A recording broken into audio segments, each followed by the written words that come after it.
Alright, so it's finally time to finish the first season of DuckTales. I've been doing this for a long freaking time, and I keep taking massive, stupid breaks. I need to stop. So I'm trying to get back into doing videos. I have a schedule worked out. I watched the last episode of Season 1 of DuckTales, which I did not remember was a double episode. I should have. It obviously was going to be, but I didn't remember. And then I watched some TMNT too, and I'm going to be posting a review of that later this week. In fact, that thing I did for my full reaction to the pilot of Gaslight District, posting full reactions to these episodes I watched, I did that on Patreon as well. And I'm going to be kind of interspersing this review with some of my first reactions to the episodes, though DuckTales, it wasn't really my first reaction. I'd seen this episode before. I've seen every episode in the series now. It's just been a long time, and I'm still very confused about the timeline. And season 2 doesn't start with us getting more about Della, right? I think that's like the mid-season. I could be wrong, though. So it's basically a first-time reaction. And the TMNT episodes, that's the 03 show still, were not ones that I had seen when I was younger. So that was a first-time reaction. And they were pretty interesting. If you like when I talk about media, that review also is probably worth checking out. I think I'm looking to revamp my Patreon tiers. I just don't know what would be good. So, like, if anybody has suggestions, let me know. Like, point me to a creator who has, like, because I don't know what's gonna be in the tiers. I'm looking at pricing right now. If you like, point me to a creator that you think has like good prices for their content, so I can like base mine on that, I guess. Anyway, DuckTales, final episode where we left off. The absurd stubbornness of this family has caused it to basically split up. Would literally take one conversation to get everybody on the same page again and move forward, but they just can't bring themselves to do it, or at least most of them can't. Donald is trying to cheer the kids up by taking it. Was it Cape Suzette? Is that where they wanted to go? Way back from way back in the very first episode, the kind of lame touristy place that they wanted to go before they had started having all these cool adventures with Scrooge and learned what was really out there.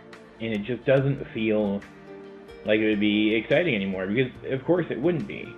And it makes for a great analogy for how life can feel bleaker without the people you care about. Meanwhile, time has almost come for that eclipse, so that Magika needs to release herself from her imprisonment and regain her full power. So she is trying to use Lena to get into the McDuck Manor, not realizing that nobody else is there aside from Scrooge.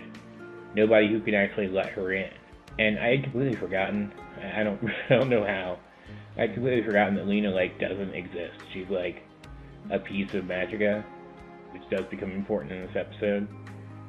But, she's able to play the role of Lena well enough to kind of butter up Scrooge to the point that he lets her in.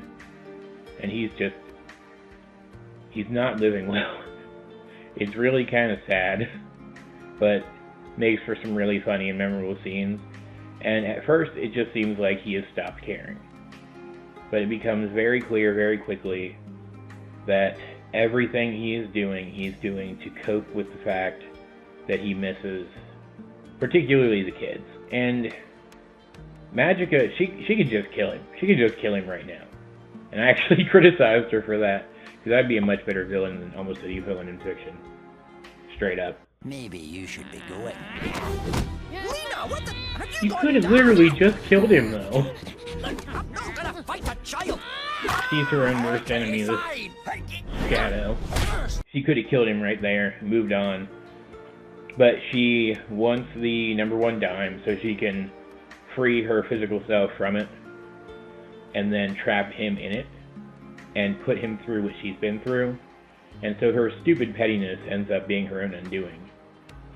But she wants him strong enough that he'll resist, and she'll get some satisfaction out of defeating him. So, She actually kind of helps him get his shit together a little bit.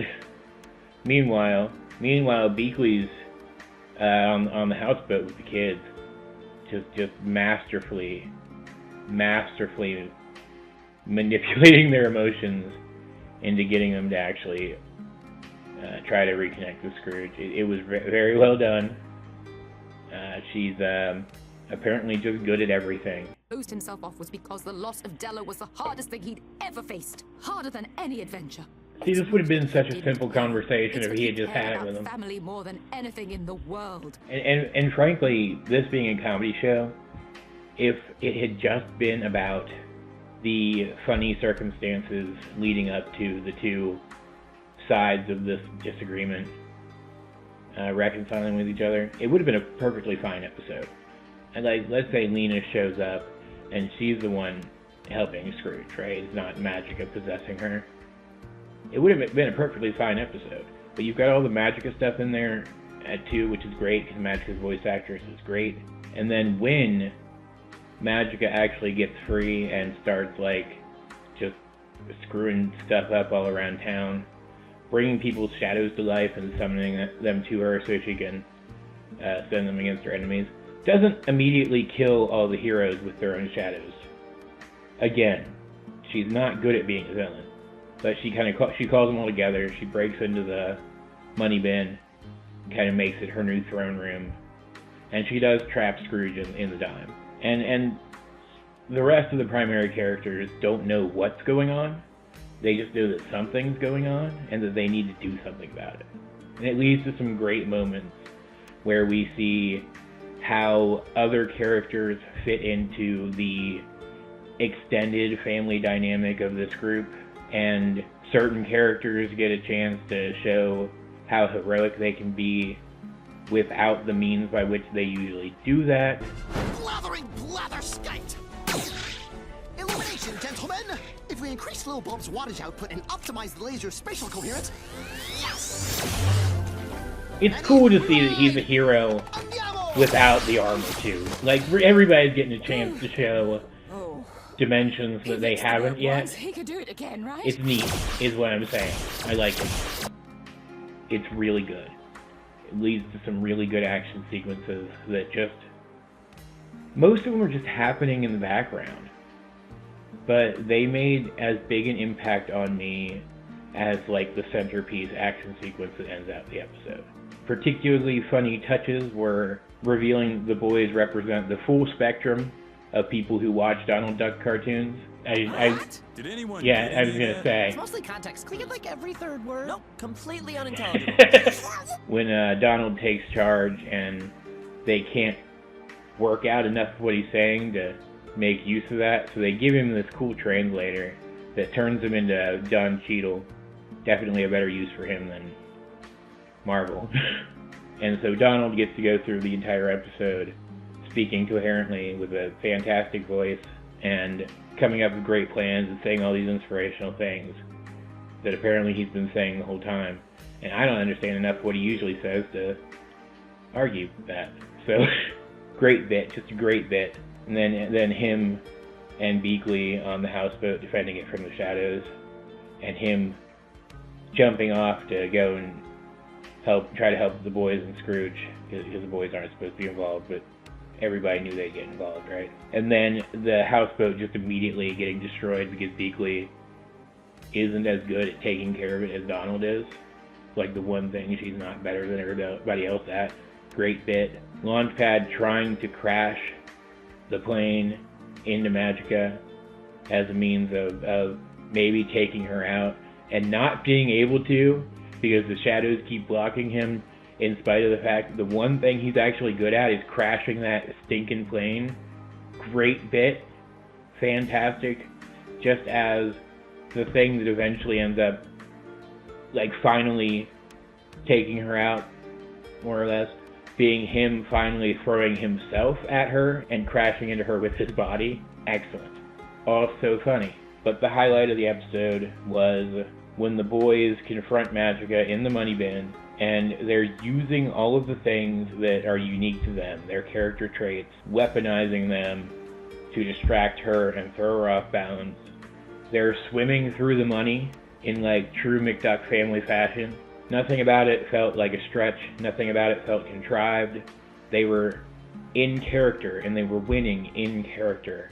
And then they managed to get the dime back and free Scrooge, and everything just clicks into place. The whole picture just comes together. And, well, there's a couple little, like, pratfally moments for the comedy.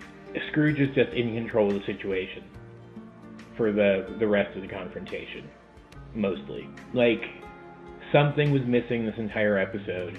The dynamic between all of them and Scrooge was missing the entire episode, and then when that dynamic is restored, everything just feels right again.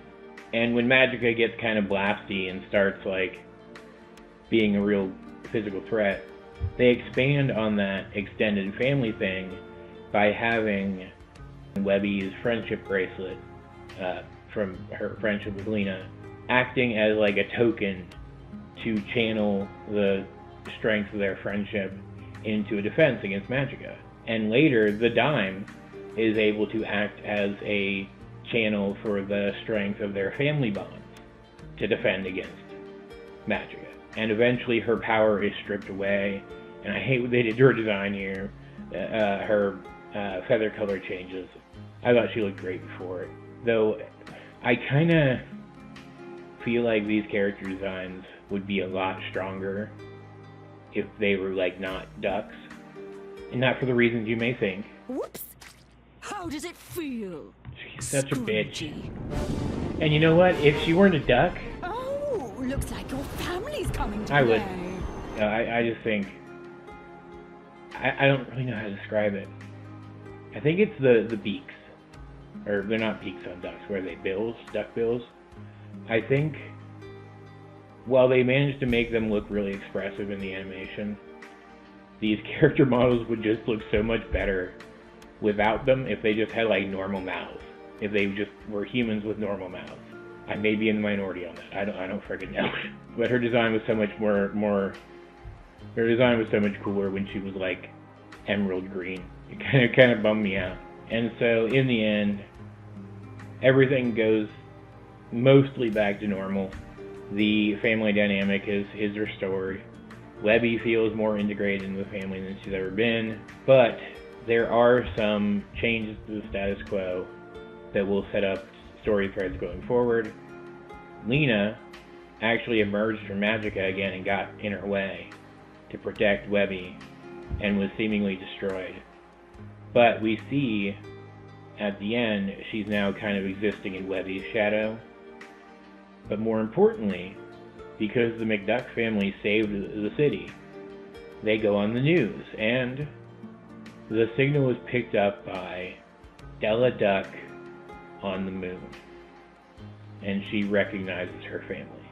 It was such a good ending for a season, because it did resolve things, and it did bring things back to the state that we prefer them at for the most part. But it teased us just enough that even if this was otherwise like your personal pick for the most satisfying finale, you're going to want to watch what comes next. Just all around a phenomenal show. I'm actually really embarrassed that it took me as long as it did to actually sit down and watch it.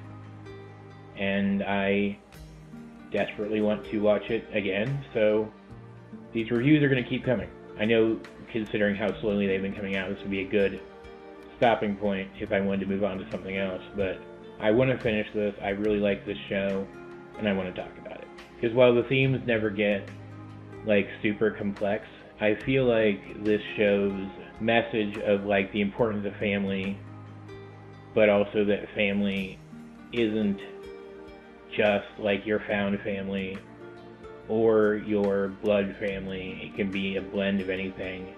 It really is the people you surround yourself with. I think that's a good one. Also, it's just funny. It's just a funny show. And I know there are people out there who haven't seen it yet, and if I can get even one of them to watch it and they enjoy themselves, I'm going to talk about the show. But as per usual, I'm curious, what did you guys think of this episode of DuckTales? This was Season 1, Episode 23, The Shadow War. Let's get a discussion in the comment section down below. While you're down there, I have some links in my description you might want to check out. Don't know what they're going to be at this point, but there'll be some there, somewhere. There's probably going to be at least one to my Patreon where you can check out the full reaction to this episode. In the meantime, though, this has been AJ22, and I will talk to you guys later.